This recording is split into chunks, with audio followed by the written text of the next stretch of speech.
Ndizera ko umeze neza aho waba uherereye hose. Rero ni nyuma y'uko Musengimana Beata waririmbye indirimbo yo kwamamaza umukandida wa FPR Inkotanyi mu gihe cyo kwiyamamaza. Iyo ndirimbo niyo bita Azabatsinda Kagame.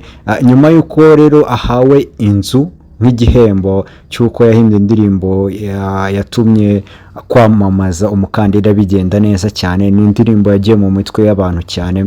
Nyuma yaho rero bitangarijwe ku mugaragaro n'uwo bita Ndandambara nawe wahimbye indirimbo yitwa Ndandambara muri 2017.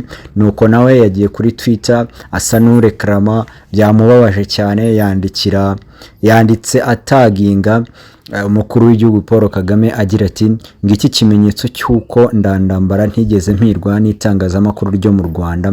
Ati nyakubahwa ataginga Paul Kagame, muzanyibuke ariko nzave mu busharire bw'ubuzima mbayeho n'abana banjye. Arongera ataginga RPF Inkotanyi n'uwo bita Tito Rutaremara, ndabatabaje kuko 2017 nkeneye gukorera byinshi igihugu, mfite ubushobozi.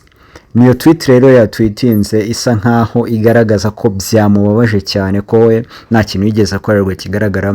Uyu Beata we akaba yahise yubakirwa inzu. Rero ni tweet imaze kurebwa n'abantu basaga 69,000, ariko muri comment abantu bagiye comment nyinshi ziri kuri no post, aho abantu bagendaga bamuhumuriza bakamubwira bati tuza nawe igihe cyawe kizagera. Ariko bamwe bakaza bakavuga bati reka ishyari, nimba we byimuhiriye rero nawe tuza, shyiramo akabaraga nawe bazakwibuka.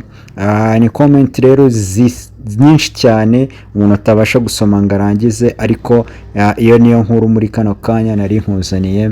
Ndizera ko inkuru zanjye zigenda zikunyura umunsi kundi. Kora subscribe rero kugira ngo tujye duhora tubana igihe cyose.